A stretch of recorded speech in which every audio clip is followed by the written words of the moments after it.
Assalamualaikum warahmatullahi wabarakatuh. Saya akan menjelaskan materi tentang interaksi sosial. Interaksi sosial yaitu suatu hubungan yang baik terjadi individu dengan individu, individu dengan kelompok maupun kelompok dengan kelompok. Hal ini juga menjadi dasar yang terjadinya suatu interaksi sosial dalam bermasyarakat. Jadi, sejatinya manusia tidak akan luput dari yang namanya makhluk sosial. Hal ini juga terjadi dalam interaksi sosial. Manusia juga saling membutuhkan satu sama lain agar bisa biar hidup. Oke, jarang sekali ada yang seorang manusia yang hidup sendiri, jarang sekali. Jadi bisa disimpulkan interaksi sosial itu suatu hubungan timbal balik yang terjadi dengan individu dengan maupun kelompok gitu. Faktor-faktor yang menjadi interaksi sosial yaitu ada dua, adanya syarat adanya kontak langsung dan adanya komunikasi.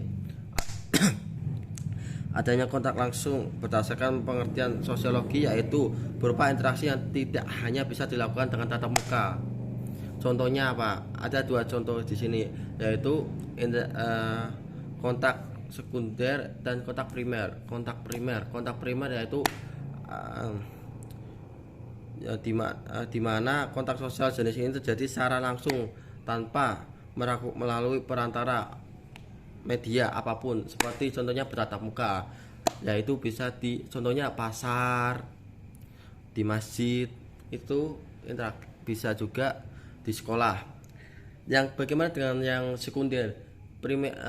Kontak sekunder yaitu suatu interaksi yang terjadi melalui media online ataupun HP, terus laptop juga bisa. Yang kedua adanya komunikasi. Komunikasi juga menjadi hal yang harus ada di dalam interaksi sosial. Komunikasi di sini merupakan perilaku yang memiliki maksud untuk saling mengungkapkan, baik itu dengan berbicara, melalui sikap maupun gestur kita, contohnya gerak-gerak itu. Terus faktor-faktor yang membuat interaksi sosial terbentuk menjadi 5. Yang pertama, sugesti, imitasi, identifikasi, empati dan simpati. Sugesti itu faktor yang pertama yaitu sugesti, di mana pengertian dari sugesti yaitu sebuah usaha yang dilakukan untuk mempengaruhi orang lain menggunakan cara tertentu agar orang tersebut untuk melakukan hal yang diinginkan.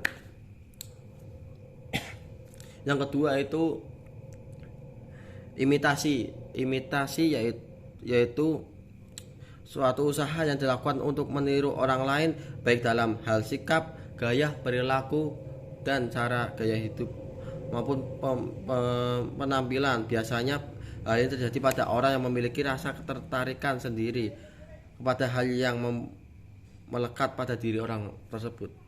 Yang ketiga, identifikasi yaitu merupakan suatu usaha yang menghilangkan jati dirinya sendiri dengan cara meniru orang lain untuk menjadi sama seperti dirinya.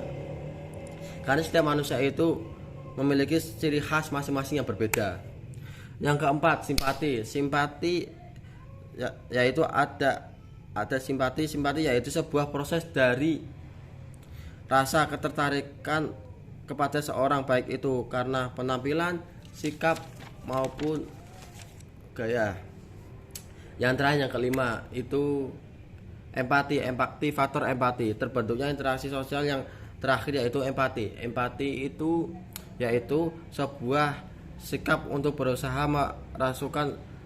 merasakan sesuatu hal yang sedang dialami oleh orang lain. Hal tersebut bisa berupa kesedihan maupun kebahagiaan. Dan adapun bentuk-bentuk dari interaksi sosial.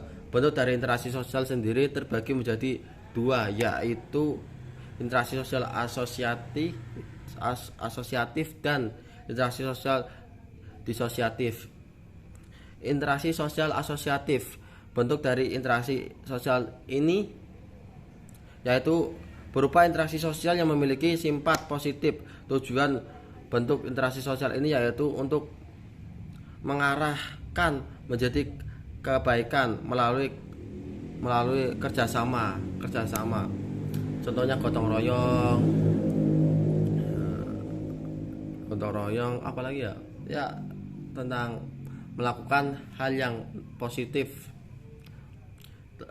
Yang kedua, interaksi sosial disosiatif. Interaksi sosial ini lebih mengarahkan kepada hal-hal yang negatif. Hal-hal yang negatif dinamakan interaksi sosial disosiatif. Contoh dari interaksi sosial ini yaitu kontravensi, persaingan atau kompetisi dan pertentangan. Sekian dari saya. Apabila ada kata-kata yang kurang berkenan, saya minta maaf. Ihdinas siratal mustaqim. Assalamualaikum warahmatullahi wabarakatuh.